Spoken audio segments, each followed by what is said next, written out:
First, live, local. This is Fox 12 Now. Hello, everyone. This is Fox 12 Now. I'm Greg Nibbler. Thank you for joining us. We are live streaming here out of the Fox 12 Oregon newsroom, as we do every weekday, starting around 1 p.m., covering a wide range of topics. And certainly, we've all been following along with what's going on down in L.A. with the wildfires that are happening there. And, we're certainly thinking about everybody down there. We've been doing a lot of coverage of that, but we thought it's a good time also to talk about fire prevention here in Oregon. And to do so, joining me right now is the one and only Mr. Eric Goranson from Around the House Northwest. And Eric, always great to have you on here. And, certainly this is a big topic, as, we're used to wildfires up here in Oregon, but I think it's never too late to start thinking about prevention and understanding also some of the regulations that go into that. It's interesting. So my buddy David just lost his house down there. I mean, he had a view of the ocean and he lost everything. He had one of those cool mobile home parks looking down in Pacific Palisades, and it's all gone for miles around him. And it really kind of woke me up a little bit, because I'm like, wow, he was 2 miles of homes and churches and malls and schools between him and where the wildfire was.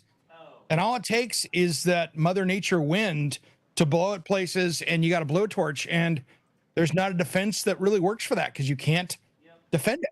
And so we're all susceptible to that, really. Yeah, when you have those winds at that speed and things are dry, I mean, it's virtually impossible to stop something like that.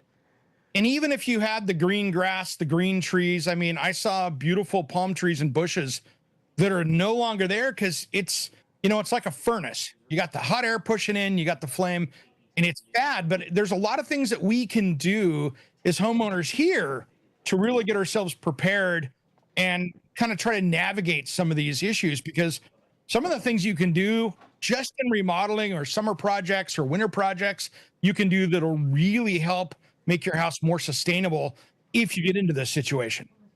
What are some of the key things that people can be thinking about and doing just for fire prevention when it comes to their homes?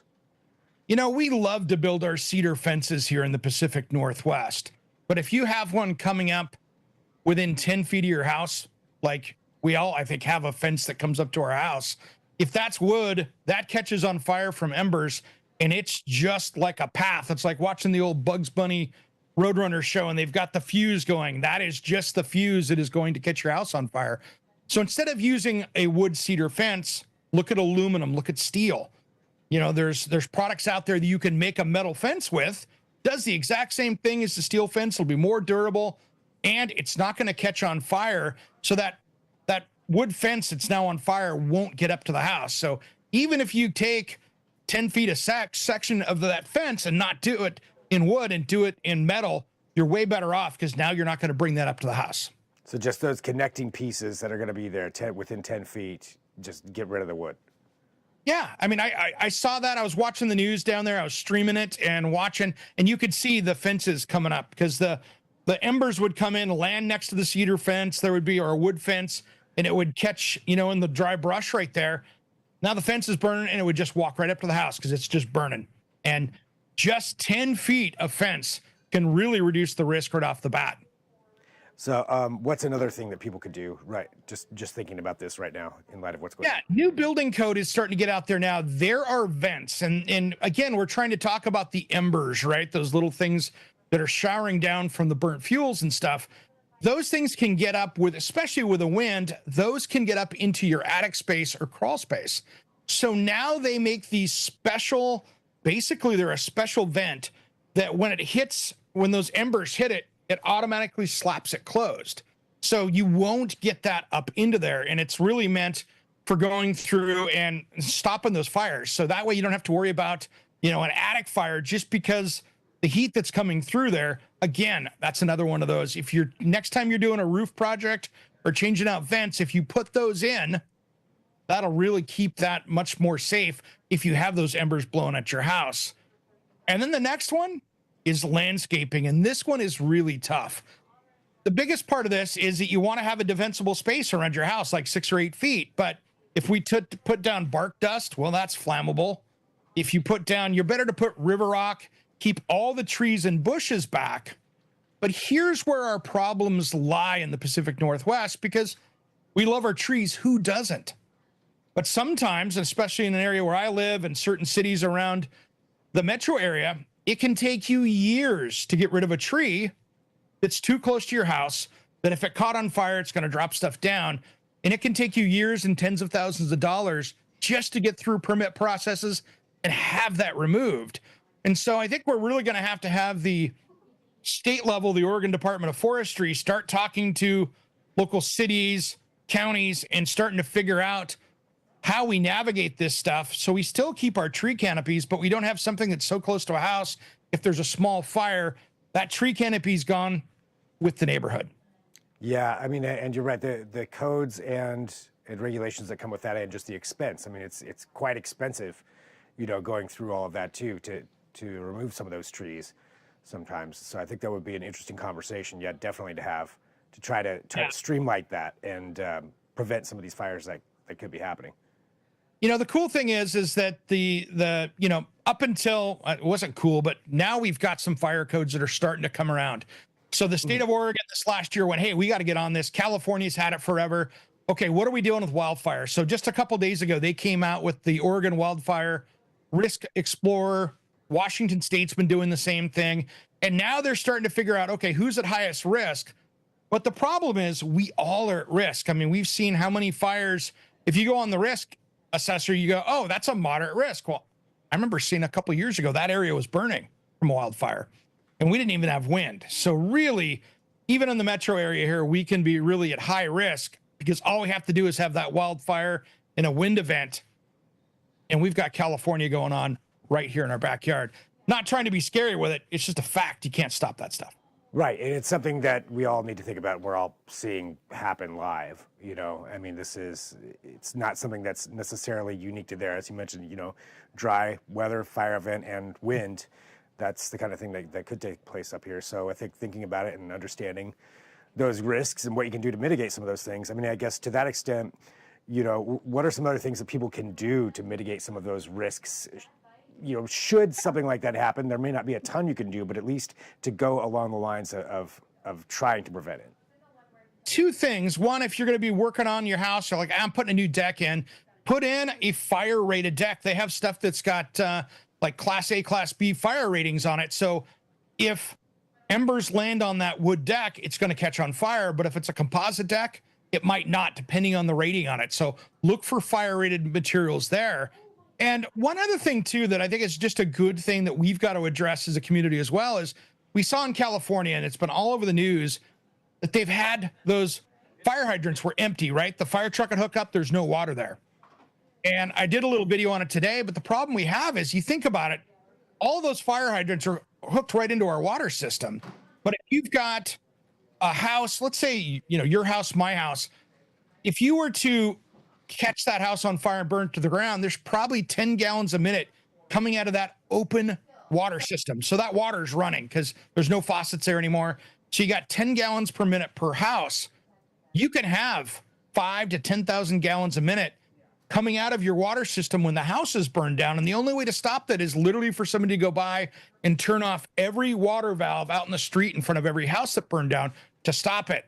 So we're going to have to really start thinking ahead of maybe telling people when you're heading out, turn the water off to your house out at the street. So maybe they get a chance to help defend stuff out there, because as soon as that water line is broken or goes out, there's no stopping it. There's no stopping it because there's no pressure. There's just too many things open. And that's where we went into problems. That's what happened down in California. They ended up having, thousands of homes that were just dumping water into what was left of it. And they turned the hydrant on and, there's no water in there. So it's not really a city problem. It's not really a homeowner problem. But if we could figure out a way to turn the water off when we get evacuated, I think it would be a better move for the other people in that water system so they can get their house defended. Yeah, so it's that and even an infrastructure thing, further down the line, maybe eventually someday we have smart pipes that are in there, but that's decades away before that kind of. That easily could be something that is technology that we could create if it's not already out there. Yeah. Well, it's a lot to think about, and obviously, I want to say sorry for your friend too, and everybody else who's losing their homes down there, and and just watching everything that's happening with that. So that's why I think it is important, you know, to have these conversations and just think about, you know, just the little things. It may not, and at the end of the day, it may be something that it is what it is, but you know, if there's little steps that can help prevent, you know, potentially something that's really important. Yeah, and I think building a house, when you build houses, if you can build them more fortified, it's just like when we see the hurricanes. We saw some houses down there that were made out of concrete, that everything's burned around it, but there's one house sitting there. You know, work on, if you're going to be building and remodeling your house, think ahead and go, I want to be that house, and build something that's better fortified that'll put up through that storm. And you might have a house at the end of it. So it's not a bad win, and it's not that much more expensive to take some of these things on. Well, something else we've got Around the House Northwest, which I know there's a new episode. So if we want to switch gears here for a second, let's talk about what we're going to have on this week's episode. You got it. Well, we are going to go visit an amazing home that's at the top of Coin Tower. It is a condo. What? Oh, yeah. So imagine this. You're standing in your master bedroom on your balcony looking out at the West Hills, and you're like, no, I'd rather go see Mount Adams, Mount St. Helens from my office, or let's go into the living room and look at Mount Hood. So you've got, you know, probably a 300-degree view from this place, and it is spectacular. Wow. It's got the two best parking places because it was one of the first places, you know, it's the top floor basically up there that's not storage, and this place is stunning.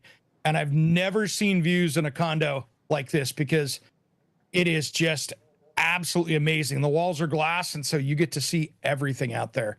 Beautiful place. Wow, that's and somebody lives there? Oh yeah, it's we will kind of talk. I don't want to give this part away, but it's somebody that is a well-known person here in the Portland area that maybe had some relatives related to a Mr. Fred Meyer, and we'll leave it at that.